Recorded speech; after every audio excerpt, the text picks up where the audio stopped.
Olá, pessoal. Então, vamos para o comentário do simulado terceiro ciclo, as questões relacionadas à legislação educacional, fundamentos e também as duas questões discursivas, tá bem? Então, a 11ª questão é uma questão da LDB, né? Então, para completar a frase, né? Está lá: o acesso à educação básica obrigatória, ela é direito privado? De jeito nenhum, ela é direito público. E por que que não é objetivo, é subjetivo? Porque na perspectiva do direito público subjetivo, eu não pergunto para a criança, ninguém retira dela esse direito está dado, e ela, como uma criança, ela não tem muito essa opção, porém, ela não pode entendê-lo como obrigatoriedade para ela, mas como um direito. Então, ele é subjetivo porque ele não demanda nenhuma pergunta, nenhum questionamento, nenhuma escolha, ele é obrigatório para o Estado e para a família, portanto, é subjetivo, né? Então, não é a palavra objetivo e nem é interpessoal, né? Não tem a ver com a questão da interpessoalidade ou da escolha, né? Da pessoalidade ali, dessa forma geral, tá? Então, é a letra B, sem menor dúvida, uma questão até muito fácil, né? Tranquilo. Em consonância com a fundamentação legal e as diretrizes gerais da educação, o atendimento educacional a alunos com necessidades educativas especiais, particularmente no que se refere ao período compreendido do nascimento aos 6 anos, deve guiar-se pelos seguintes princípios, exceto. Então, quando a gente fala de atendimento educacional especializado, no Brasil, a gente fala muito da Política Nacional de Educação Especial, né? Então, essa Política Nacional de Educação Especial, ela vai trazer uma política para atendimento à criança lá do nascimento, durante todo o seu percurso, a sua trajetória escolar. Então, existe uma questão que é importante colocar, que não vai diretamente nessa, em particular nessa questão, mas eu quero chamar a atenção: necessidades educativas especiais são todas aquelas condições neurológicas, biológicas, físicas, que sejam temporárias ou permanentes, que de alguma forma impedem ou necessitem de algum material, de alguma assistência diferenciada. Já a educação especial é muito mais do que tratar as necessidades especiais. A educação especial, ela lida com deficiências que são consideradas permanentes, né? Deficiências de toda a ordem, a questão dos transtornos, principalmente transtorno global de desenvolvimento. Aí a gente tem transtorno do espectro autista, a gente tem síndromes, a gente tem paralisia cerebral, e a questão do altas habilidades e superdotação. Esse é um público que tem uma política já específica que determina atendimento educacional especializado em sala, né, famosa sala recurso, com professor especializado. Muitos casos necessita de um apoio pedagógico direto, que a gente chama também de apoio de atendimento, monitor pedagógico. Isso ainda não tem um nome nacional, cada cidade, cada rede estabelece uma nomenclatura, tá? Então, é nesse sentido. Então, aqui ele está chamando atenção para a questão da educação infantil, mas eu quero ressaltar que todas as pessoas da educação especial, necessidades educativas especiais, elas têm direito a uma série de ações, principalmente de adaptação curricular, que a gente chama agora de currículo acessível, de material específico, de atendimento adequado, de uma formulação de uma saúde pública que atenda às necessidades dela em termos de diagnóstico, de tratamento específico, tá? Então, vamos lá para as opções. Eu vou buscar aquela que é incorreta. Aqui já está sinalizado que é a letra A, mas nós vamos ler, que pode ser que a sinalização esteja errada, tá? A educação especial articula-se com o ensino médio. Então, por que articula-se só com o ensino médio? De jeito nenhum. A educação especial, ela vai em toda a educação básica, passando também para a educação superior. Então, a educação especial é uma modalidade de educação infinita. Se eu tenho uma pessoa cega, ela é pós-doutora e ela ainda continua estudando, ela vai continuar tendo acesso a todos os materiais, recursos disponíveis para que ela tenha a mesma oportunidade de aprendizado. Portanto, de cara, a gente já vê que está errado justamente por causa dessa articulação com o ensino médio, tá? Então, não é só a articulação com o ensino médio, ela é muito mais ampla. Vamos ver as outras alternativas. Garantir o direito da família de ter acesso à informação, ao apoio, à orientação sobre o seu filho, participando do processo de desenvolvimento e aprendizagem, da tomada de decisões quanto aos programas e planejamentos educacionais, que é aquilo que eu falei. A atenção intersetorial, todos os direitos ali, tanto da educação quanto da saúde, serem garantidos na sua plenitude. Incentivar a participação de pais e profissionais comprometidos com a inclusão nos conselhos escolares e comunitários. É fundamental que esses pais participem, que esses pais compreendam como é que funciona a escola, né? Porque não existe mais a possibilidade de uma escola especial, portanto, as escolas, né, as APAES, as escolas são complementares, mas ela precisa estar matriculada numa escola regular. Portanto, a letra C é fundamental e está correto. Incluir conteúdos básicos referentes aos alunos com necessidades educativas, né, educacionais especiais, nos cursos de formação, capacitação e aperfeiçoamento de professores, entre outros promovidos pelas instituições formadoras. Então, é fundamental para que o professor saiba trabalhar com aquela realidade, conhecer as inúmeras possibilidades, é muito importante que ele tenha acesso à informação, que ele também seja estimulado à continuidade dos seus estudos. Então, portanto, sem sombra de dúvida, a letra A por conta da articulação com o ensino médio, tá? Vamos lá para a 13ª. Como se sabe, os municípios têm algumas incumbências a cumprir no que se refere à educação pública e gratuita. Sobre o assunto, analise os itens a seguir e, ao final, assinale a alternativa correta. Número 1. Optar pela integração ao sistema estadual de ensino e compor, juntamente com esse, um sistema único de educação básica. A discussão do sistema único da educação básica, como acontece na saúde, ela vem de muitos anos, né? Desde dos anos 90, fortaleceu em 2010, mas isso não é uma realidade ainda enquanto política.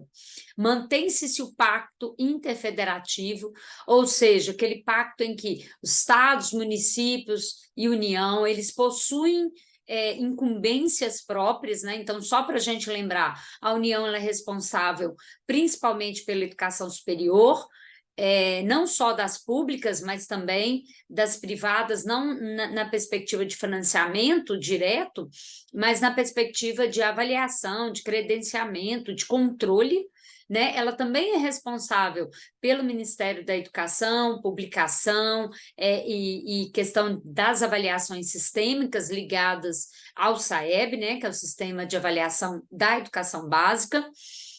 Já os estados são responsáveis prioritariamente, não significa que ele não possa lidar com outras etapas da educação básica, mas prioritariamente as redes estaduais têm que arcar com o ensino médio, tá? E os municípios devem arcar com a educação infantil e o ensino fundamental. Então, nesta questão, não existe essa obrigatoriedade ou a opção de integração, e muito menos do Sistema Único de Educação Básica, ainda não existe essa política. Então, a 1 está incorreta.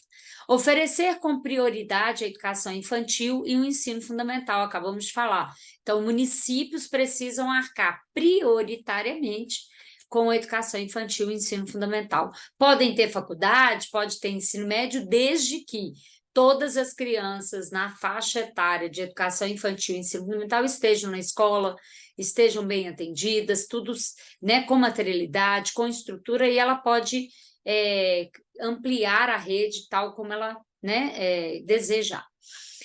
Oferecer a educação infantil em creches e pré-escolas e com prioridade ao ensino fundamental. Então, e parece que a 2 e a 3 é a mesma coisa, porém, a redação ali, ela é complexa. né? E a vantagem é que não tem nenhuma opção que diz de 2 e 3, que poderia sim tem que marcar, eu marcaria se tivesse a 2 e a 3, mas neste caso a opção mais correta é a 2, porque ali oferece, mas a prioridade, a intenção que a gente tem na frase 3 é que a prioridade é só o ensino fundamental, e não é. A prioridade é também para a educação infantil, mas precisa oferecer. Então, a 3 não está errada, ela está incompleta, né? Ela está numa escrita que a gente passa a entender que a prioridade é apenas o ensino fundamental. Mas como não tem essa opção 2 e 3, está ok, né? Questão nada anulada, certinha, resposta letra B. Vamos lá para 14. A 14 também trata da educação especial, mas principalmente, né, da lei de deficiência. Então, aqui vem uma descrição, né, de como que está colocada a deficiência. Então, a deficiência atualmente é compreendida como resultado entre o impedimento corporal e as barreiras socioambientais, resultando em uma participação social deficitária. O impedimento corporal é compreendido como a perda ou ausência de um membro ou função sensorial, ou seja, questões que se apresentam no corpo das pessoas. Amputação de uma perna, perda total da função auditiva. As barreiras são compreendidas como qualquer entrave, obstáculo, atitude ou comportamento que limite ou impeça a participação social da pessoa, bem como o gozo, a oportunidade, o exercício de seus direitos, a acessibilidade, a liberdade de movimento e expressão, a comunicação, ao acesso à informação, à compreensão, à circulação com segurança, entre outros, classificadas em urbanísticas, arquitetônicas, nos transportes, nas comunicações, atitudinais e tecnológicas. Sobre as barreiras para as pessoas com deficiência, analise as afirmações e marque V ou F, né? Barreiras atitudinais. Atitudes ou comportamentos que impeçam ou prejudicam a participação social da pessoa com deficiência em igualdade de condições e oportunidades com as demais pessoas. Então, exatamente, barreiras atitudinais são aquelas pessoas, aquele deficiente intelectual, por exemplo, que tem dificuldade de compreender normas sociais, né? Que se despe, por exemplo, na rua, que não tem muito controle das emoções, o controle corporal, portanto, isso é uma barreira atitudinal, ele vai ter que ter alguém o tempo todo para ajudá-lo ali a fazer essa intermediação, né? Então, existe uma barreira que o impede de andar, por exemplo, circular pela rua de forma isolada. Ele tem direito a participar na vida social, porém, ele precisa sempre que alguém o acompanhe, né? Já que muitas vezes ele não responde por aquele ato dele, né? Barreira nas comunicações e na informação. Qualquer entrave, obstáculo, atitude ou comportamento que dificulte ou impossibilite a expressão ou recebimento de mensagens e de informações por intermédio de sistemas de comunicação e de tecnologia da informação. Aí nós temos, né, as pessoas surdas que têm uma barreira de comunicação. Portanto, quanto mais pessoas souberem Libras, pelo menos na perspectiva básica, menos vai diminuir com certeza essa barreira. Pessoas com baixa audição, né, pessoas com dificuldade de compreensão do que você está falando. Então, é importante aí também, está correto, super correta a segunda também. Barreiras tecnológicas, as que dificultam ou impedem o acesso da pessoa com deficiência às tecnologias. E aí a gente não tem não só os deficientes, né? Muitas pessoas entram nessa barreira tecnológica por uma questão territorial, financeira. Então, a internet popularizou, mas ela ainda não chegou para todo mundo. Então, existem lugares, existem pessoas que não acessam por uma série de questões, mas principalmente por questões de desigualdade social. Então, as três estão letra V, né? As três são verdadeiras, tá? A 15ª, então, de acordo com a Lei de Diretriz e Base, né, de 96, artigo 2º, a educação é dever da família, do Estado, tem por finalidade o pleno desenvolvimento das funções físicas, afetivas e cognitivas das crianças e jovens durante a educação básica. Ela tem esse desenvolvimento também, porém, não é isso que está escrito na LDB. tá? Então, todas as questões podem estar certas, mas eu tenho uma que é a mais certa. Tem que ter muito cuidado com questões relacionadas à legislação, porque aí você olha e fala, tem 3 respostas. Eu falo, não, mas só tem uma que está tal como está escrita na lei. E questões que para completar texto de lei, você tem que buscar aquela que mais aproxima da escrita original. Pode ser que não tenha escrita original, então, neste caso dessa questão, a escrita é original, mas pode ter questões que não esteja a da escrita original, tá? Da profissionalização dos educadores em exercício de suas funções, garantindo-lhes periodicamente afastamento remunerado. Tem nada a ver com profissão, educador, né? Aqui a gente está falando do estudante. Da garantia de alimentação durante o período escolar aos alunos oriundos de famílias com renda mensal.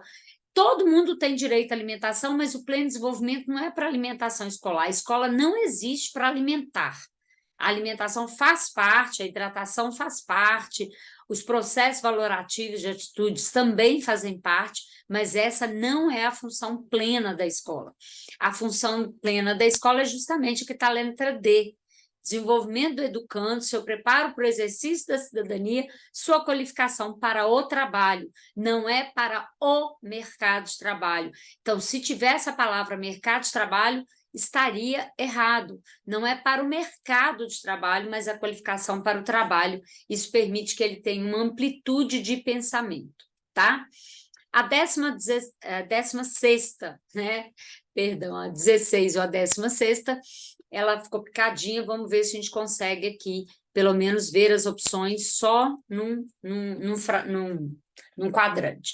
Então, o enunciado também refere-se à Lei de Diretriz e Base, estabeleceu importantes princípios para o ensino no país, que serviram de vetores para o desenvolvimento das políticas educacionais, sobretudo as políticas públicas de inclusão, do pluralismo de ideias, do respeito à liberdade, valorização do profissional da educação escolar, da garantia de padrão, dentre outras, né? Princípios sociais e pedagógicos. Considerando estes princípios, analise as assertivas abaixo. Maria tem um filho de 16 anos diagnosticado com espectro autista. Sobre a sua matrícula no atendimento educacional especializado, ela deve ser preferencial na rede especializada de serviços? Não.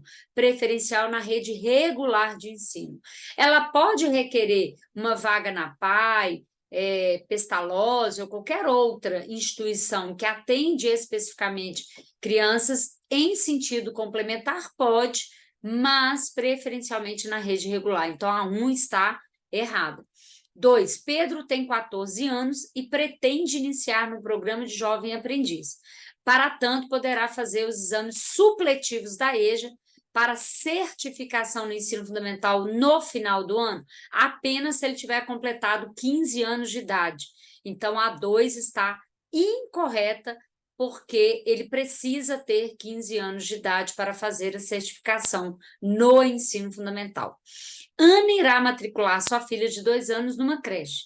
Ela sabe que a prefeitura é obrigada a ofertar a vaga, mas sabe que não será perto da sua residência. Correto.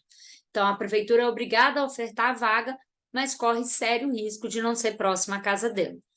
Oscar é conselheiro tutelar que irá peticionar o judiciário para garantir que as crianças, a partir dos 4 de sua comunidade, tenham direito à vaga em escola pública de educação infantil ou de ensino fundamental mais próxima da residência. Correto? Ele, como conselho tutelar, conselheiro, ele pode reivindicar esta vaga judicialmente. Perfeito. Então, 3 e 4 apenas que estão corretas. Vamos para 17. Nos termos do descrito no Estatuto da Criança e do Adolescente, né, Lei 8069 de 90, avalie e aí as afirmativas são verdadeiras ou falsas. A simples suspeita de maus tratos contra criança ou adolescente pelo professor não torna a comunicação obrigatória, jamais, né? É obrigatório, mesmo que seja suspeita.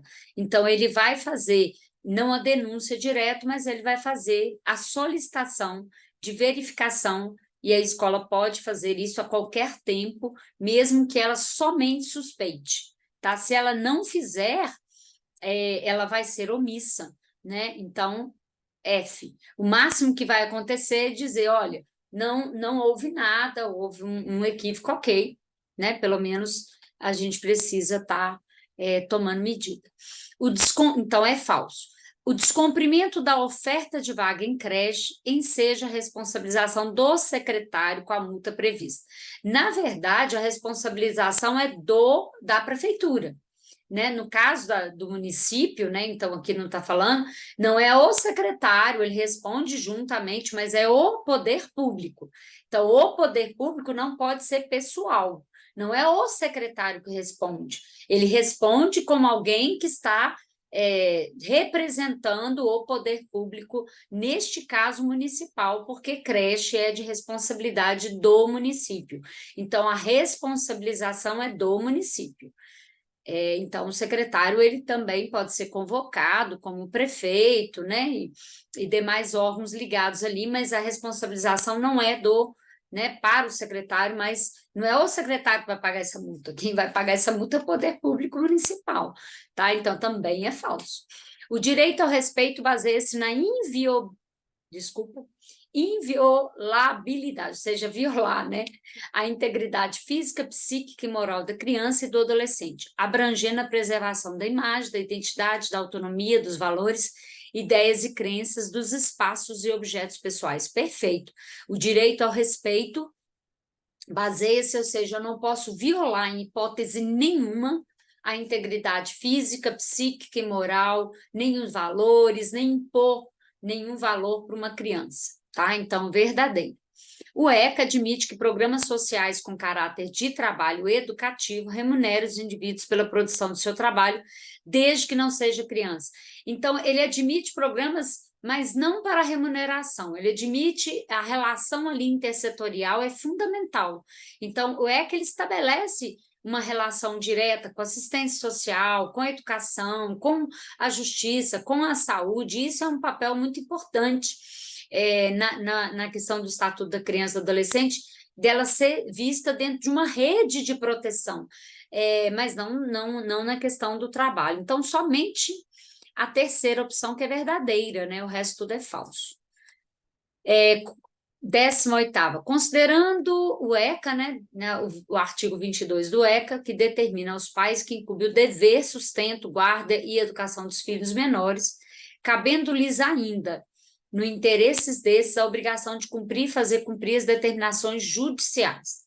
Tendo ambos direitos iguais e deveres e responsabilidades compartilhados no cuidado e na educação da criança, devendo ser resguardado o direito de transmissão familiar de suas crenças e culturas, assegurado os direitos da criança, analise as assertivas abaixo, indicando em qual situação existe prática conflituosa com a normativa. Então, os pais são responsáveis, não usa essa palavra, né, naturais, mas judicialmente eles são os primeiros responsáveis pela criança. A retirada dessa responsabilidade, né, passar para uma unidade de acolhimento, por exemplo, ou para alguma outra pessoa da família os representar enquanto tutores, enquanto responsáveis, isso leva um processo que não pode ser de qualquer jeito, né? Então, vamos lá. Quando recomendada pelas autoridades sanitárias, a vacinação de crianças é obrigatória, ou seja, não é conflituoso. Se eu determino que todo mundo tem que vacinar de Covid, eu posso ser contra a vacinação, mas eu preciso, é um direito que os filhos menores têm, então, mesmo eu sendo contra, eu preciso vaciná-las, porque existe ali uma questão sanitária pública, né? Então, não é uma questão de escolha pessoal, é uma escolha sanitária, e eu deixar de vacinar, eu vou estar deixando de descumprir um direito daquela criança, né? A falta ou a carência de recursos materiais não constitui motivo suficiente para a perda ou suspensão do poder familiar, de jeito nenhum, né? Imagine quantos milhões de famílias, infelizmente, não conseguem prover suas famílias da forma mais adequada, mas nem por isso perdem a guarda de seus filhos, né? A condenação criminal do pai ou da mãe implica destituição do poder familiar na hipótese de condenação por crime doloso sujeito à pena de reclusão. Então, isso entra em conflito, né? Ou seja, por quê? muitas crianças, mesmo tendo pais presos, eles ainda continuam podendo ter uma relação afetiva nas visitas. Não é bom, não é, né, não é o que a gente espera para nenhuma criança, mas essa condenação ela não implica diretamente a perda desse poder familiar, tá? Então, ela é conflituosa porque o pai, mesmo ele estando preso, ele responde por aquelas crianças, né? A tutoria ainda é dele, passa provisoriamente para alguém que vai ter a guarda ali provisória até que ele esteja preso, ou ele e a mãe, né? Então, o pai ou a mãe, ou ambos, então, mas ele pode ali conviver. Então, isso é conflituoso com essa prática normativa. Os filhos, havidos ou não da relação do casamento ou por adoção, terão os mesmos direitos e qualificações, proibidas quaisquer designações discriminatórias relativas à filiação. Seja exatamente, se eu sou um pai ou uma mãe dentro de uma relação estável de casamento ou de uma relação estável, aquele filho, aquela filha que não é dessa relação familiar ali estável, né, ou de matrimônio, né, fora do matrimônio, ele tem todos os direitos quanto os filhos ali daquele concedido naquele casamento ali judicial, tá? Então, realmente, a letra C é que entra em conflito com isso, ou seja, ela está incorreta na perspectiva dessa leitura, tá? Então, é a letra C. Todas as alternativas abaixo representam conceitos corretamente descritos na Lei Federal 13.140, né, que é a Lei Brasileira de Inclusão da Pessoa com Deficiência, exceto uma. Então, nós vamos ter que descobrir qual que não tem a ver o conceito com a sua descrição. Acessibilidade, possibilidade de condição de alcance para utilização com segurança, autonomia, de espaço, mobiliário, equipamento, edificação, informação e comunicação, inclusive seus sistemas e tecnologias, e bem como de outros serviços e instalações abertas ao público, de uso público ou privados, de uso coletivo, tanto na zona urbana como na rural, por pessoa com deficiência ou mobilidade reduzida. Exatamente, a acessibilidade está corretíssimo, né? Poder dar acesso e condições da pessoa circular, da pessoa... Inclusive, agora o termo acessibilidade educacional curricular, né? Não mais o termo adaptação curricular, mas a ideia de acessibilidade curricular. Tecnologia assistiva ou ajuda técnica. Produtos, equipamentos, dispositivos, recursos, metodologias, estratégias, práticas e serviços que objetivem promover a funcionalidade relacionada à atividade e à participação da pessoa com deficiência ou com mobilidade reduzida, visando a sua autonomia, independência, qualidade de vida e inclusão. Correto. Então, tecnologia assistiva, aqueles cartões, os computadores táteis, né? O Dodavox. Então, essa série de recursos que podem ser utilizados para que a pessoa não se sinta excluída e possa também exercer sua cidadania plenamente. Adaptações razoáveis, adaptações, modificações e ajustes necessários e adequados que não acarretam ônus desproporcional e indevido, quando requeridos em cada caso, a fim de assegurar que a pessoa com deficiência possa gozar ou exercer, em igualdade de condições e oportunidades com as demais pessoas, todos os direitos e liberdades fundamentais. Então, as adaptações, elas são muito parecidas com a ideia da acessibilidade, né? A gente tem, por exemplo, pessoas cegas que podem fazer provas, né, de forma oral. Então, isso é uma adaptação. Ao invés, né, ela não quer fazer em braille, ou ela tem dificuldade ainda em braille, mas ela pode fazer de forma oral. Pessoas disléxicos que têm direito a ler de prova, isso é uma adaptação, né? Pessoas com descalculia, que podem utilizar ferramentas e instrumentos como a calculadora. Então, são perspectivas nessa que vai muito também, eu acho que complementa a ideia de acessibilidade. Profissional de atendimento educacional especializado. Pessoa que exerce atividades de alimentação, higiene e locomoção de estudante com deficiência, e atua em todas as atividades escolares nas quais se fizer necessário, em todos os níveis e modalidades de ensino, em instituições públicas e privadas, excluídas as técnicas ou os procedimentos identificados como profissões legalmente estabelecidas. Na verdade, aqui a gente tem o professor de atendimento educacional especializado, que ele tem que ter toda uma especialização em educação especial, um conhecimento, né, ele tem que ser um professor licenciado. Aqui eu estou falando da palavra profissional de atendimento. Então, é uma gama muito grande dentro dessa perspectiva, mas ele não tem que dar conta de tudo.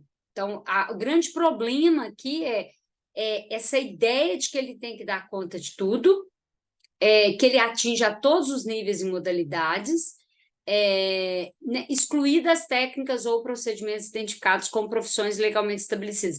Então, o professor de atendimento educacional especializado, ele é um profissional do atendimento educacional especializado, e ele vai possuir técnicas e procedimentos adequados ali, que são legalmente estabelecidos. Então, a questão toda não está errada ali, porém, ela ultrapassa a dimensão, né, ou ela excede na perspectiva de não estabelecer claramente ações que são técnicas, que são de procedimentos importantes. E aí esse profissional tanto pode tratar de professor quanto monitor, lembrando, professor de atendimento educacional especializado, ele tem que ser um professor licenciado, mas principalmente ele tem que ter uma especialização em educação especial, né, ou em áreas afins, né? Então, não pode ser qualquer profissional, e também ele não vai, esse único profissional não vai exercer tudo ao mesmo tempo. Então, precisa ter esse conjunto de pessoas dentro da perspectiva do atendimento educacional especializado, precisa ter esse conjunto de pessoas aí neste movimento, tá? Ok? Então, realmente, se a gente considerar as outras opções, é a letra D, porque ela apresenta alguns problemas ali nessa relação.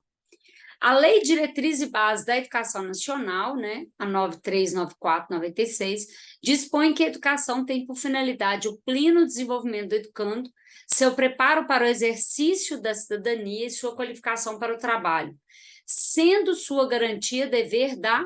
Fácil demais, né?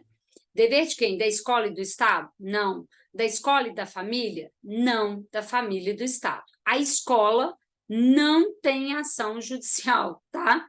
O Estado, se é uma escola pública, o Estado, tá bom? Então, a família e o Estado. Vamos para os fundamentos da educação, então, né? Então, a primeira questão é sobre o conceito de infância, tá? Então, vamos lá, é correto que se afirma em: neste período da vida, as crianças estão vivendo mudanças importantes em seu processo de desenvolvimento, que repercutem em suas relações consigo mesma, com os outros e com o mundo. Correto, né? Então, não só nesse período de vida, mas considerando a infância ali, principalmente. Os professores das crianças pequenas precisam compreender a ausência de habilidades que elas possuem devido à pouca familiaridade com o texto escolar. Por isso, a necessidade de atividades que desenvolvam a heteronomia, fora, né? Isso vai totalmente contra as teorias hoje vigentes, principalmente na cidade de Belo Horizonte, que consideram que as crianças possuem um conhecimento prévio social muito importante e que a gente não pode negligenciar e que a gente tem que desenvolver a autonomia, mesmo para aquelas crianças que ainda não têm capacidade biológica, física, né, e cidadã, né, que ainda não respondem por si, para serem autônomos, mas a gente precisa começar o desenvolvimento da autonomia o quanto antes.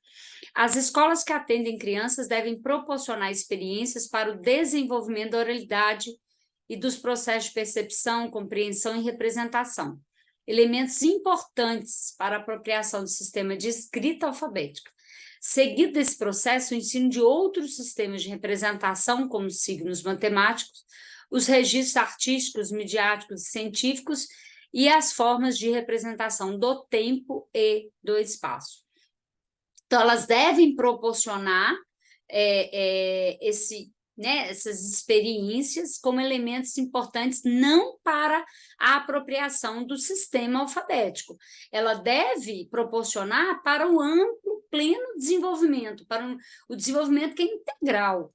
Não é só para ela aprender a ler e escrever, de forma nenhuma. Então, a 3 está correta. O problema dela é elemento importante para o sistema de escrita alfabética. É como se eu tivesse a atenção básica para a alfabetização. E a alfabetização é, de fato, muito importante, não para a questão da infância, né? Não para a questão da educação infantil, mas ela não pode ser o foco único, jamais. É sempre pensar no pleno desenvolvimento do ser humano, tá? Então, a 3 tem este problema aí. 4, as experiências das crianças em seu contexto familiar, social e cultural, suas memórias, seu pertencimento a um grupo e a sua interação com as mais diversas tecnologias de informação e comunicação são fontes que estimulam sua curiosidade e a formulação de perguntas. Então, a 4 está ok, 1 e 4, certíssimo, né? Correntes inovadoras do pensamento educacional absorvem ideias do chamado design thinking, né? Está na moda ficar tudo em inglês. Segundo essa concepção, todo professor atua como designer na medida em que seleciona forma, né, forma de abordar os conhecimentos, ambientes de aula e respostas para os desafios enfrentados pela escola. Assinale a opção que descreve corretamente uma característica desse tipo de abordagem. Preferência por modelos educacionais tradicionalmente desenvolvidos? Não, de jeito nenhum. Tá? Aqui é uma possibilidade, inclusive, que tem que ser diferenciada da perspectiva do ensino tradicional, da aula, né, da aula expositiva. Descentralização do desenvolvimento de métodos e recursos pelas autoridades, de jeito nenhum também, né? A perspectiva de que eu vou copiar o que está sendo colocado como proposta nas políticas. Definição de desenhos claros e rígidos, de jeito nenhum, pelo contrário, desenhos variados, múltiplas formas de organização do currículo, metodologias ativas, metodologias em que possibilite justamente o que está na letra D, otimização dos métodos, então não é abandono das metodologias, mas é principalmente colocá-las para nos ajudar nas soluções de problemas, né? O uso de metodologias ativas, o uso da perspectiva do protagonismo tanto da criança quanto do adolescente, né? E do adulto, a perspectiva do pensar e não repetir apenas as informações, tá? Então, a letra D, sem sombra de dúvida. 23ª. As abordagens mais recentes nos processos de ensino-aprendizagem têm privilegiado as metodologias ativas, acabamos de falar, né? Avalie as características, avalie se as características das metodologias ativas incluem, número 1, exigência de uma postura mais incisiva do professor, né? Ou seja, mais direta como condutor do processo de ensino-aprendizagem. Não, o professor ele é um grande mediador, ele tem que planejar, ele tem que ter clareza do que ele está fazendo, mas não de uma forma rígida, rigorosa, cuidadosa, mas não rígida, tá? Então, ele também não é o único direcionador desse processo. Então, a 1 está fora. Incentiva o diálogo entre alunos e professores através de discussões em grupo e projetos colaborativos. Ótimo. Utilização de situações práticas para o desenvolvimento de habilidades aproveitáveis fora da sala de aula. Sim, né? Utilizações dessa relação entre aquilo que se passa na escola, trazer para a escola o mundo lá de fora, até para ele entender que os conhecimentos também estão no mundo, né? Então, certinho, a 2 e a 3. Tranquila essa, né? Vamos para a 24ª.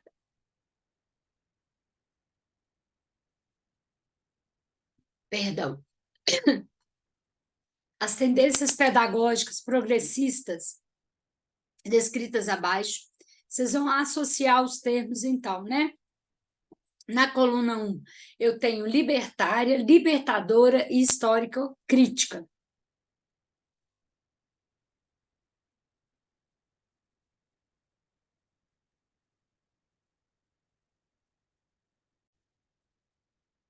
Perdão, tive que dar uma parada para recuperar a garganta aqui, mas vamos lá, a voz, né? Continuando. Então, na coluna 1, eu tenho a libertária para 1, libertadora para 2 e histórica crítica para 3.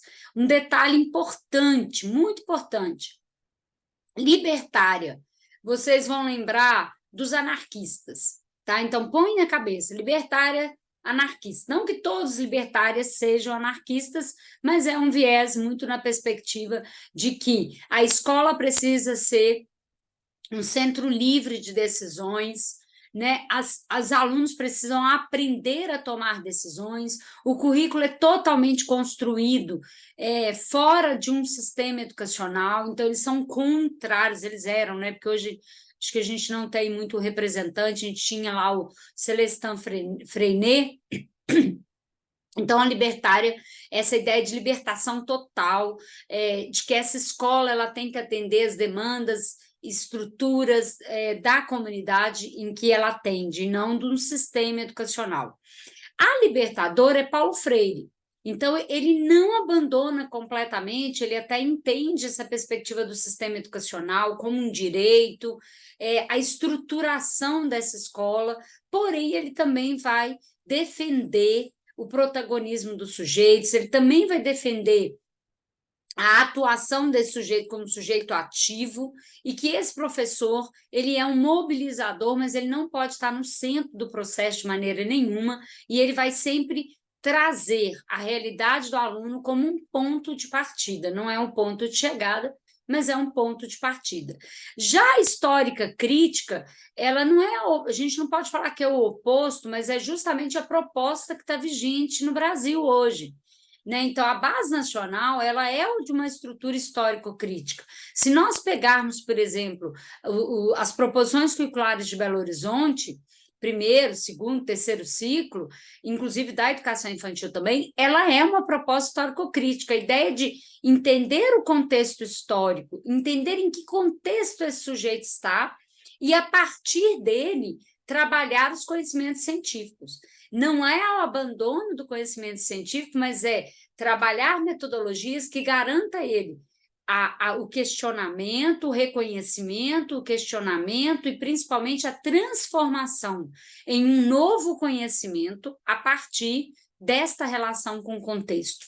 Então, atualmente, o que se defende no Brasil, e aí em Belo Horizonte também, é a articulação entre o conhecimento científico com o social contextualizado. Eu preciso compreender esse sujeito no seu meio histórico. Então, o plano de aula que eu usava há 30 anos atrás não serve para hoje, em hipótese nenhuma. Primeiro, porque o conhecimento também é histórico. O conhecimento também passa por transformações. E segundo, que o sujeito que eu dava aula há 30 anos atrás, ele não existe mais hoje nesse perfil. Então, o perfil hoje da criança, qual é? Né? Que tipo de sujeito eu tenho dentro da sala de aula? Quais tipos de relações eu vou estabelecer?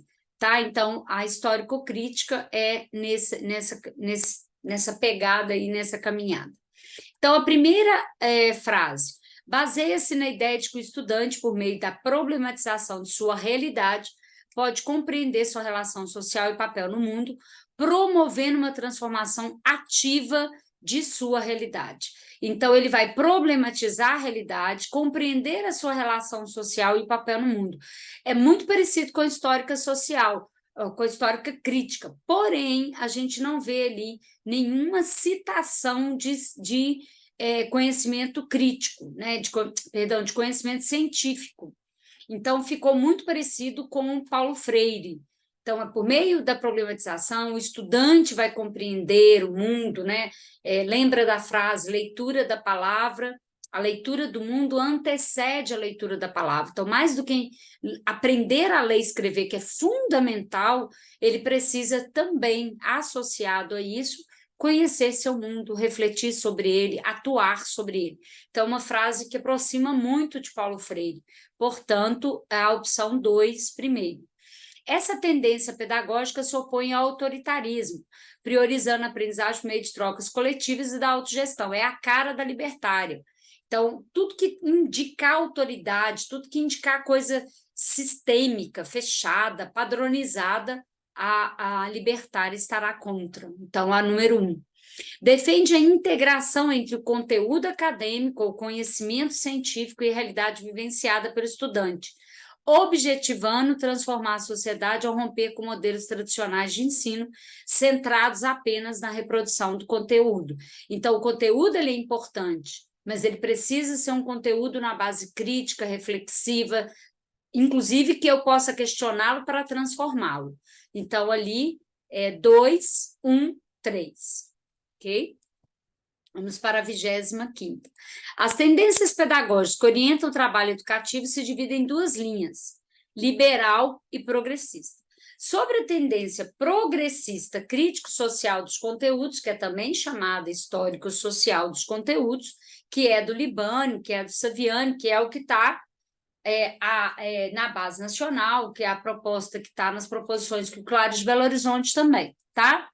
Assinale a alternativa. Então, a gente vai buscar a tendência progressista crítica. O que é a tendência liberal? A libertária é uma tendência liberal, liberdade total, menos controle estatal, menos controle do sistema, tá? Então, a gente tem uma teoria muito vinculada a essa ideia de que a educação tem que ser autogestora em si, como instituição, mas principalmente enquanto sujeitos. Então, vamos lá, né? Vamos ver por que a letra A está correta, se realmente a letra A está correta, já que ela está sinalizada aí. O método dessa tendência parte da relação direta da experiência do aluno, confrontada e ampliada com o saber sistematizado. Exatamente.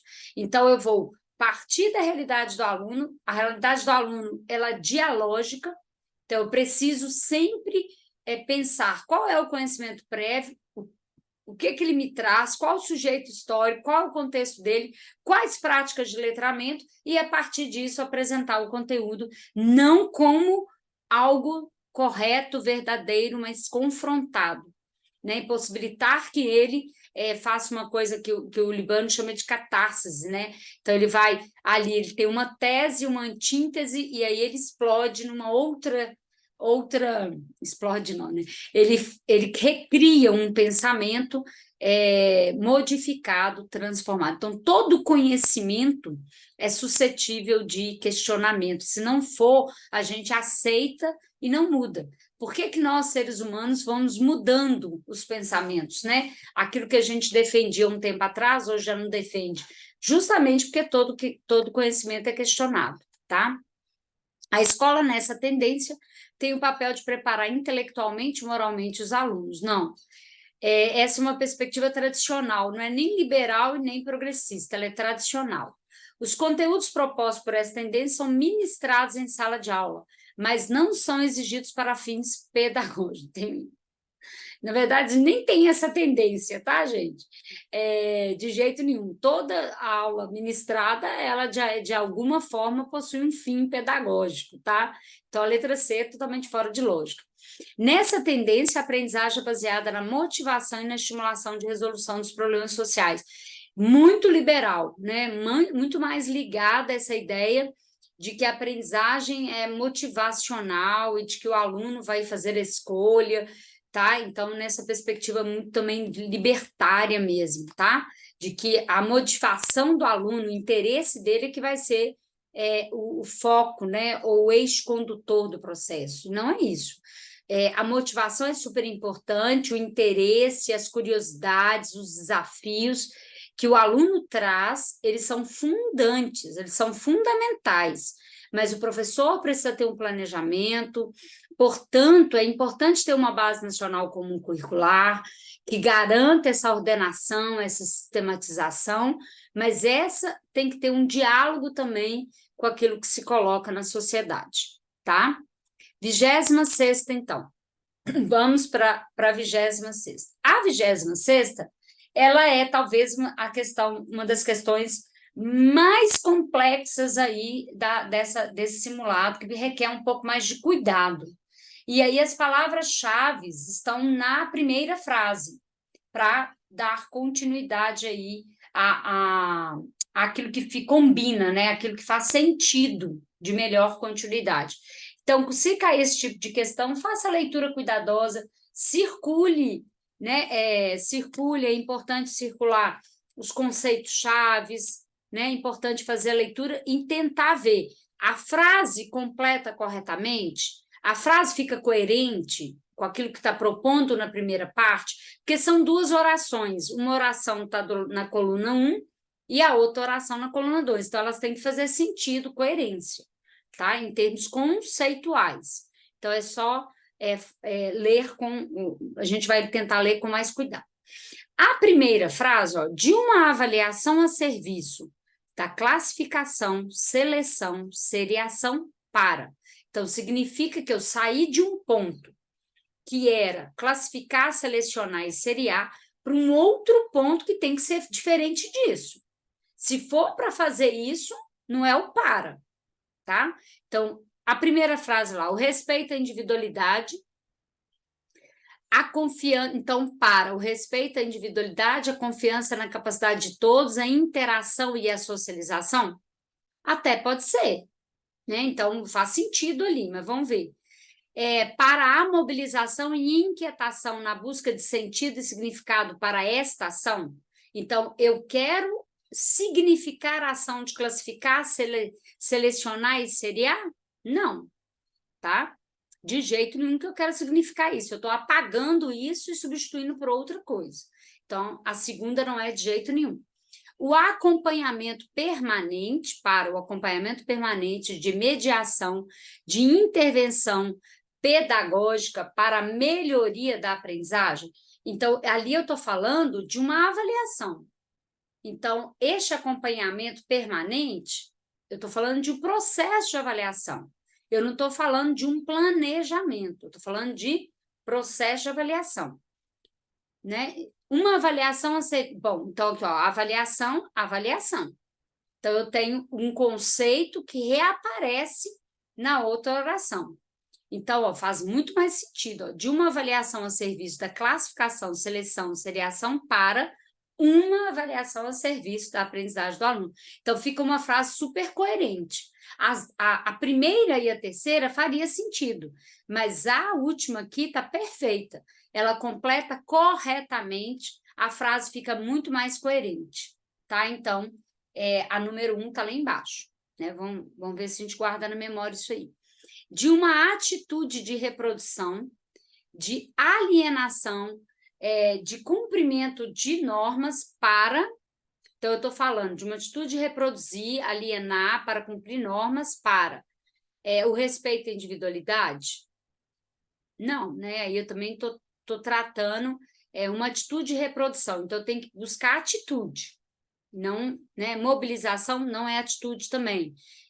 De uma atitude de reprodução, não, vamos lá, de uma atitude de reprodução, de alienação, de cumprimento das normas, para a mobilização, a inquietação na busca de sentido e significado para esta ação. Eu não quero significar ação de atitude de reprodução, né? Alienação de cumprimento de normas. Então, está mais complicada na perspectiva de que eu preciso buscar o respeito, eu preciso buscar o acompanhamento, né? Então, a 2 está mais próxima do que está colocado de uma atitude de reprodução, de alienação, de cumprimento de normas para a mobilização. Então, eu vou sair dessa atitude de reprodução para uma de mobilizar, inquietar na busca de sentido e significado. Então, eu saio dessa ação de simplesmente reproduzir, alienar e cumprir normas, só cumprir normas, para uma de a mobilização, não de respeito e nem de acompanhamento. Então, a 2 aí é a segunda frase. Me perdi. Então, é a 2 e a 1. A primeira está lá embaixo, a 2 está na 2. Da intenção prognóstica, somativa, de explicação e apresentação de resultados para o acompanhamento permanente. Então, ali eu estou falando de tipos de avaliação. Então, eu saio desse tipo de avaliação, que é prognóstica, somativa, explicativa, para uma de acompanhamento permanente, mediador, intervenção para a melhoria da aprendizagem. Então, ali é 3. do privilégio à homogeneidade. Então, olha que legal, do privilégio de ter um único homogêneo para a classificação e competição para o respeito à individualidade, a confiança na capacidade de todos, a interação e a socialização. A 4, certíssima, né? A 4 e a 1, sem sombra de dúvida. A 2 e a 3, até eu estou com um pouco de dúvida, mas pegando pela lógica dos conceitos ali, mas a 4 e a 1 não tem a menor dúvida. Né? A 4, eu saio dessa ideia de padronização, todo mundo tem que ser igualzinho, fazer a mesma coisa, para considerar as diferenças. Então, o item 1 ali é a 4. 4, me perdi, né? 4, 3, 2, 1. Vamos ver se a gente acertou, né? 4, 2, perdão, né? 4, 2, 3, 1. Muito bom. Então, esse tipo de questão é uma questão muito difícil, porque você precisa analisar item por item, tá? E olha que você tem ali 2 afirmativas começando com 4, né? Então, um pouco mais difícil nessa perspectiva. Vamos para a 27ª. A avaliação formativa faz com que os professores tenham um novo olhar sobre o erro e, né, desafiante processo de ensinar a aprender, tomando-os como possibilidades constantes de retorno e diagnóstico para as propostas de intervenção e superação das dificuldades. Analise afirmativas abaixo, considerando o conceito de avaliação formativa e assinale a opção correta. Primeira, na perspectiva da avaliação formativa, tem-se um entendimento de que a relação pedagógica requer o privilégio do aspecto qualitativo da avaliação, de modo a reduzir a função de controle. Ok, então, na perspectiva da avaliação formativa, eu não abandono o quantitativo, tá, gente? O quantitativo ele é parte, mas eu privilegio os aspectos processuais formativos. A avaliação deve ser orientada pelo currículo como ideia global de princípios e marco conceitual de referência, que concretiza em práticas específicas a educação como projeto social e político. Então, ela deve ser orientada pelo currículo como ideia global. Então, eu tenho lá princípios, conceitos, procedimentos que eu devo desenvolver e está ligado também ao seu contexto. Então, o que eles chamam de projeto social e político, qual é o contexto? Né? Qual é o sujeito que eu estou diante? Tá? Então, a 2 também está correta.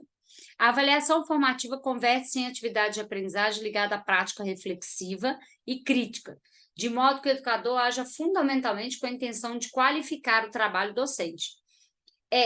A avaliação formativa ele tem que ser atividades que vai fazer com que me ajude como docente a identificar em qual nível de aprendizagem está, até para eu poder intervir e mediar, né? A avaliação formativa busca classificar para conhecer, rompendo a habitual prática qualificadora, cujos propósitos são de justificar a exclusão. Muito doido, né? Então, a ideia de que busca classificar para conhecer, não. A ideia da avaliação formativa é contrária.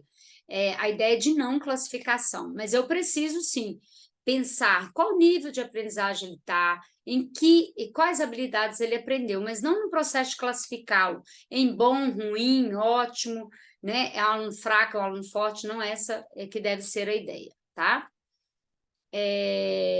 Vamos para, então, 1, 2 e 3, a 4 não é. Nos últimos anos, pesquisas situadas nos campos das ciências sociais humanas têm aproximado as culturas e linguagens infantis, abordando a infância como categoria social, compreendendo a criança como sujeito e dando destaque às suas formas de sociabilidade. Essas pesquisas contribuem, assim, para a constituição de uma produção transdisciplinar de estudos acerca da infância e para a emergência de estudos que tomam as crianças como sujeitos ativos na vida social, sujeitos que merecem ser considerados seus traços peculiares e como produtores de uma cultura própria, né, que são as culturas infantis. Então, a primeira afirmativa está corretíssima. Vamos ver a segunda. É muito diferente ter sido criança num tempo ou no outro, ser criança num lugar ou no outro, em grupo ou isoladamente, em uma família, em outra. Nesse sentido, diferentes crianças, embora tenham traços comuns e características recorrentes em vários ciclos da vida, possuem identidades próprias ou múltiplas identidades construídas a partir de suas interações sociais. Então, está correto também, né? Então, ou seja, e é um porquê ali. A primeira frase eu estou dizendo que a infância há muito tem sido estudado por diferentes áreas, tem percebido que a infância não é uma só, são múltiplas. A cada lugar eu vou ter uma vivência e um modo de infância, né? E aí a segunda realmente justifica a primeira, complementa corretamente, então, né, as duas estão verdadeiras. Carla é professora e está desenvolvendo um projeto de trabalho com tecnologias de informação. Para potencializar o processo educacional e favorecer o ensino e aprendizagem, assinale a opção que apresenta uma estratégia de articulação entre as TICs e a educação. Aulas utilizando projetor e depois disponibilizando as aulas em plataformas online, porque assim os alunos não precisam copiar o conteúdo do quadro. É até interessante, né? Mas não é uma opção muito boa, não. Poderia dizer que está fazendo uma relação, mas não é uma opção muito boa, eu não marcaria essa. Utilização do laboratório de informática para games e jogos online com vista à promoção de atividades lúdicas. Também está correta, tá? Não vou dizer que não está errada, mas vamos na opção não entender por que a C está melhor. Esse é o tipo de questão que vocês têm que rezar para não ter. Porque as questões todas, as opções todas estão certas, mas tem uma que é punk da punk, né? Que é uma que vai fazer esse processo que o enunciado está dizendo, que é uma estratégia de articulação. Então, a estratégia de articulação entre as TICs, aquilo que se propõe, e a educação. Então, essas aqui é o simples uso da internet, é o simples uso de alguma plataforma ou algum recurso, mas ela não está ligada a nosso dever como professor, né, que é o desenvolvimento de alguma coisa, o desenvolvimento pleno. É apenas o uso, tá? Mas vamos ver assim, o uso do WebQuest, uma atividade orientada para pesquisa, por meio de recursos da internet, potencializando o aprendizado do aluno. Então, também é o uso de um recurso, mas aí para quê? Eu tenho uma finalidade. Se eu tenho uma finalidade educativa, que não é passar o tempo e nem é amenizar para o aluno, né, facilitar para ele ir lá, mas eu tenho que uma necessidade que ele aprendeu um conteúdo, agora ele vai potencializar, ele vai ampliar esse conhecimento. Vamos ver a letra D. Aula de informática ensina os alunos o processo de edição de textos, imagens e vídeos, instrumentalizando-os para inserção no mercado de trabalho. O problema aqui é o mercado de trabalho, porque e nem aulas de informática também, mas tudo bem, eu posso ensinar processo de edição de texto e imagens, isso é super importante, não para inserção no trabalho, mas para o seu letramento, para o seu repertório, para a melhoria da sua escrita e melhorias de práticas de letramento, aí também a letra D ficaria bem certinha. Então, neste caso, diante das opções, a melhor, sem sombra de dúvida, é a letra C. Vamos para a última, né? Escreva VOF considerando as práticas pedagógicas relacionadas às tecnologias digitais. O Moodle é um ambiente virtual de aprendizagem, podendo ser utilizado como recurso de cursos em AD, assim como espaço complementar de aulas oferecidos em cursos presenciais. Exatamente. Então, o Moodle ele é uma plataforma muito usada por muita gente, né, para fórum, para postar informação, para fazer aula, para colocar vídeos, né? Então, realmente, o Moodle deu uma ampliada muito grande aí. A videoconferência permite a comunicação assíncrona entre os participantes? Não. Cuidado com essa palavra. Assíncrona é aquilo que eu estou fazendo agora. Eu estou gravando sem o contato de vocês no tempo real, e vocês virão no seu tempo. Isso é assíncrono. Videoconferência é uma conferência coletiva. Todo mundo está no mesmo tempo, não no mesmo lugar, mas no mesmo tempo histórico, no mesmo tempo relógio, cronológico. Então, ele é síncrono e não assíncrono, tá bom? Então, aí é falso. O hipertexto possibilita ao leitor formas diferenciadas de interagir com os textos, pois apresenta como características a não linearidade discursiva, a alternância entre tipos de linguagens e a utilização de diferentes fontes de informação. O hipertexto é super importante para que o aluno aprenda, inclusive, a ter movimentos de leitura que não é só de linear. Então, ele pode ler linearmente, não tem problema, mas ele pode também ler e falar, opa, eu quero saber mais sobre isso. Aí ele vai lá e clica, vai para outro link, né? E aí ele lê outro texto. Aí de um texto ele vai para outro texto, vai para outra informação. É uma maneira bem pós-moderna de leitura, né? Então, verdadeiro. Além do e-mail, grupos de mensagens instantâneas e comunicações oficiais em formato digital, outras ferramentas como conferência online passaram a ser necessárias ao fazer, sem sombra de dúvida, né, gente? Depois da pandemia, a gente passou a ficar online quase que 24 horas, né? Corretíssimo. Então, só a segunda que está errada. O resto são verdadeira. Muito bem. Vamos para a questão discursiva, né? A primeira foi produzida pela professora Gleice, uma questão que a gente colocou nos simulados de todo mundo, a gente acredita, tá? Por hipótese, com base nos documentos ali, de que vai sim cair alguma questão sobre tecnologia digital e que pode ser, inclusive, uma questão comum para todos os cargos, tá? Eu não vou fazer leitura, porque esse vídeo já está bem extenso, mas é muito importante que vocês façam a leitura do texto base, tá? Muito importante que vocês façam a leitura, ele pode trazer elementos que ajudem vocês a pensar nas questões. Então, nós vamos diretamente ao enunciado.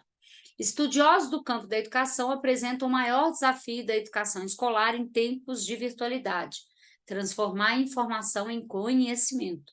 Sobre isso, elabora um texto dissertativo. Então, esse é o comando central. Na hora de fazer a questão, circula, destaque o comando central.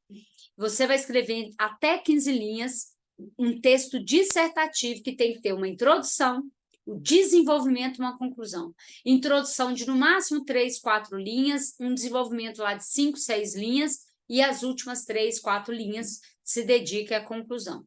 Tá? Então, primeira, informação e comunicação, e conhecimento. Primeiro parágrafo, você tem que diferenciar.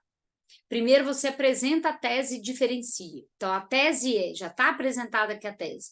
A informação e conhecimento são ações mentais diferenciadas.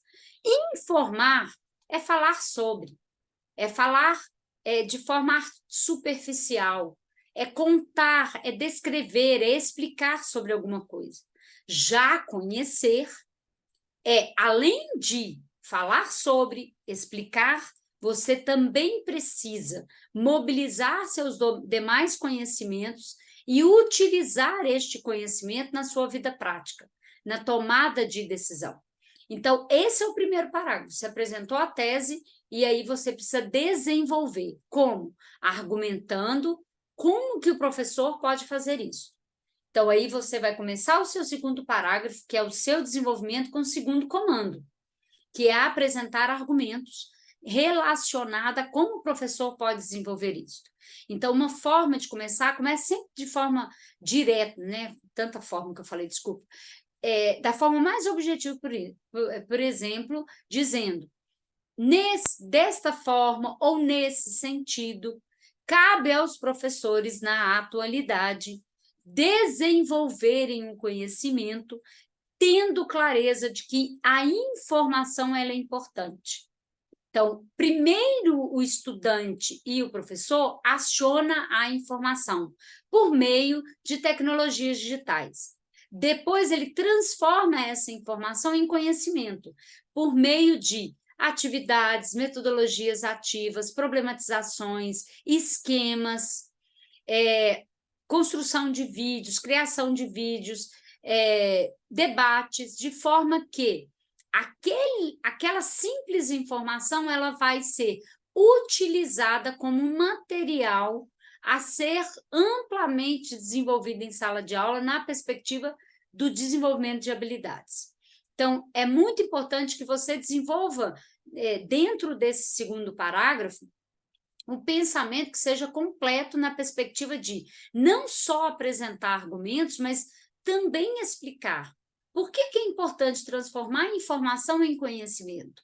Porque a simples informação não me mobiliza para a tomada de decisão, não me mobiliza para a transformação da minha realidade. Eu saber os estados do Brasil não me ajudam. Agora, eu saber que, por conta das altas temperaturas, os estados onde está localizada a floresta amazônica têm sofrido com as queimadas, com a seca, Então, eu tenho que, pelo menos, imaginar onde que está isso. Então, essa informação ela tem que ser ampliada em forma de conhecimento e pensar qual é o impacto social disso na minha vida. Ah, não, isso está acontecendo lá na Amazônia, eu nem me preocupo. Ah, não, eu tenho que me preocupar porque é do país? Não, eu tenho que me preocupar porque vai ter menos ventos flutuantes e, portanto, a temperatura da Terra, não só no Brasil, vai aumentar.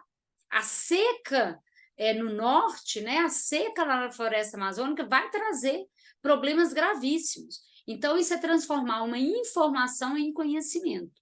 Tá? Então, no texto, não dá para você elaborar dessa forma, eu estou dizendo aqui para dar elementos para você pensar, mas sim você vai dizer, né? Então, neste sentido, ou dessa forma, cabe aos professores na atualidade, ou é importante que os professores na atualidade e trabalhem sim com as informações disponíveis nas tecnologias digitais, mas entendendo que é para realizar atividades que possibilite a ampliação de conhecimento, que possibilite o aluno refletir, que possibilite o aluno tomar decisões, que possibilite o aluno articular outros conhecimentos.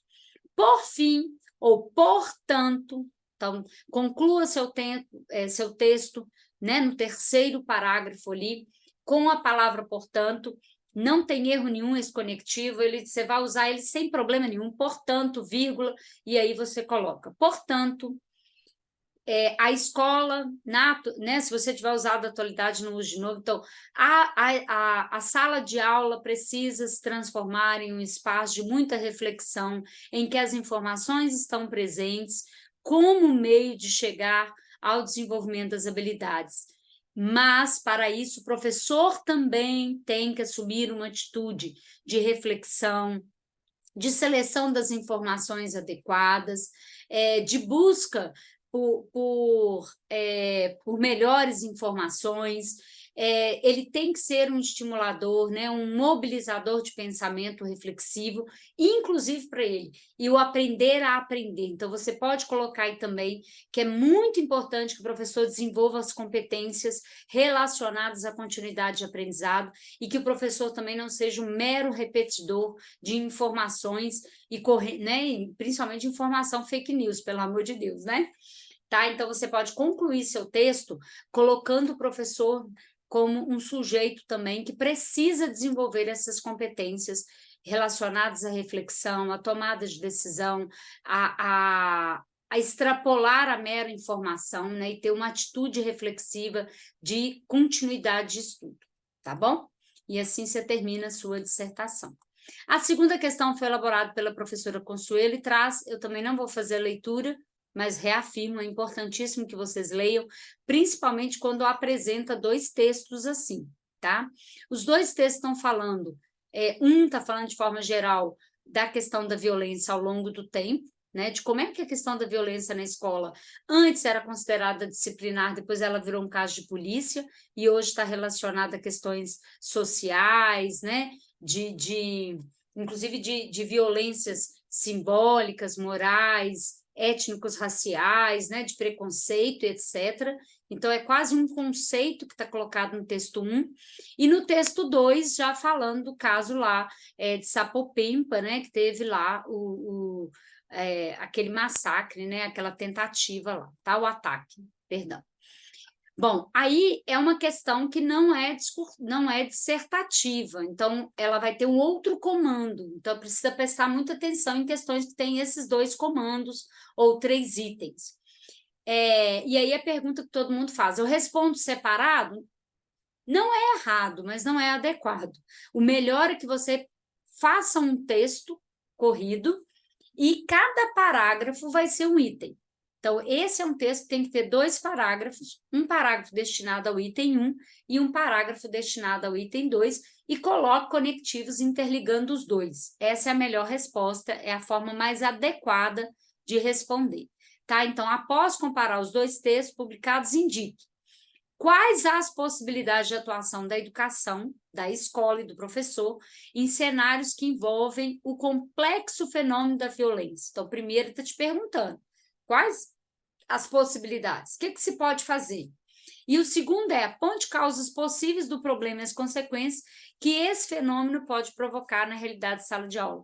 Ou seja, quais problemas, quais consequências quando a gente tem um fenômeno como nós tivemos no final, né, no início desse ano, dos ataques ou de qualquer outra violência que aconteça, né, dentro do entorno da escola ou da própria escola. Né? Como a gente está numa sociedade violenta, a escola está inserida nesse contexto também. Né? Então, neste caso, não é um texto dissertativo, não é uma argumentação ali que você tem que desenvolver uma tese ou uma conclusão, mas você tem que cuidar, então, são 15 linhas, 7 linhas em média, né? Fazer uma coisa bem igualitária ali, responder de forma qualitativa e quantitativa de forma bem coerente, tá? Então, não dê muita ênfase em uma em detrimento da outra. Equilibre isso muito bem, que as duas respostas tenham um sentido melhor ali, tá? Então, quais as possibilidades de atuação? Aí você vai começar o texto dizendo a educação ou a escola, né, ou a educação escolar. Não coloca o professor só na jogada, né?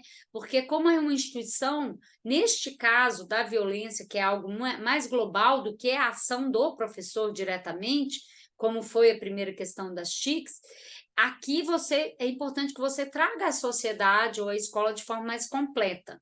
Então, eu começaria da seguinte forma: a educação escolar, né, tem um papel central de formação integral do sujeito, e aí contemplada o desenvolvimento de habilidades conceituais, procedimentais e atitudinais. Neste caso, e aí continuo, né, ponto final e continuo.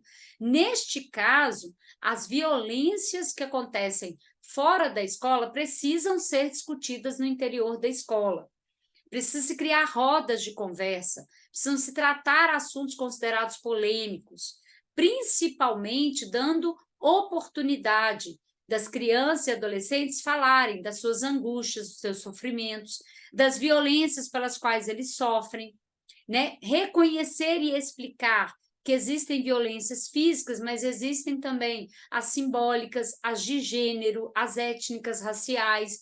Então, existem diferentes tipos de violência, e uma das possibilidades é o diálogo permanente, é permitir a escuta, é permitir que os alunos falem. Então, proporcionar roda de conversa, leitura, debates, seminários que discutam assuntos relacionados à violência, tanto no entorno da escola quanto na sociedade como um todo. Então, aí você respondeu a primeira questão. Não apenas cite, é importante que explique. Então, eu estou falando lá, roda de conversa, explica. Uma roda de conversa em que os alunos possam falar um pouco sobre as suas angústias, sobre as violências que sofrem, sobre as violências do que eles têm medo, tá? Então, explica um pouquinho, dê um pouco de exemplo, não deixa muito aberto, só cite por citar, não, tá? Então, eu citei 4, eu vou ter que explicar as 4, não vai caber. Então, por exemplo, você citou 4, seleciona lá 1, 2 e dê destaque, tá? Então, aí você pode colocar destaque, por exemplo, ações como do tipo, e aí você explica. Aí vem o segundo parágrafo, tá? Nos casos dos ataques, ou quando acontece ataques, aí você coloca um conectivo ligando o parágrafo anterior ao segundo parágrafo. Então, nos casos em que ocorrem ataques, por exemplo, é muito importante que a gente compreenda que os sujeitos ali que vivenciaram os ataques, ou assistiram aos ataques, ou foram vítimas dessa violência, precisam de uma escuta diferenciada, precisa de uma escuta técnica. Né? A escola precisa ser acolhida pelo sistema público, tanto da saúde, da educação, da segurança, para que as pessoas tenham tranquilidade para retornar aos seus trabalhos na escola. E dentro da perspectiva da escola, fazer um trabalho que diminua o bullying, que diminua as ofensas, que diminua as brincadeiras, que diminua casos, né, em que tenha a repercussão da violência, né, que diminua um pouco. Pode-se falar também que uma das consequências é o adoecimento generalizado, Então, este medo causa insegurança, causa síndrome do pânico. Então, falar disso também. Então, a segunda. E aí, neste caso, não precisa de conclusão, tá, gente? Eu respondo a primeira questão lá, 7 linhas, no máximo 8, para que a outra tenha um equilíbrio de quantitativo, e responde a segunda e acabou. Só que lembrando, não é primeira e segunda. É um texto em que eu tenho 2 parágrafos. Um destinado ao primeiro e um destinado ao segundo. Eu posso construir um texto dissertativo que eu discuta as 2 coisas? É um risco muito grande, eu não correria esse risco. Eu faria o que está se pedindo. Então, o primeiro é apontar quais possibilidades. O segundo, aí você pode até colocar direto as possibilidades, mas é bom você colocar um substantivo ali, né? Educação escolar, né? Possui ou pode proporcionar no espaço da educação escolar, pode se proporcionar, né? O professor tem uma ação direta sobre o aluno, de escuta, de acolhida, assim como qualquer outro profissional da escola. E no segundo, que é apontar, né? Ou seja, citar as causas possíveis e consequências, e aí muito cuidado com esse tipo de questão para você também não ferir os direitos humanos, né? Não colocar lá que tem que prender todo mundo, que tem que matar os doidos. Então, cuidado também com esse tipo de fala. Faça uma fala voltada mais para justiça restaurativa, para a pedagogia e psicologia positiva, da ideia do diálogo, tá? Então, se coloque sempre com muita tranquilidade, como um sujeito do bom senso, né? Uma pessoa de bom senso, e não uma pessoa violenta, porque senão, com certeza, você vai ser desclassificado, não porque o texto está inadequado, mas porque você também está professando uma violência, tá? Então, cuidado com esse tipo de questão mais polêmica, e cuide para que você pense como um educador, né? Que eu sei que você é, tá bom? Bom, ficamos por aqui, um grande abraço, boa prova, todas as boas vibrações para vocês, muito sucesso e a gente se vê em outros espaços. Um abraço.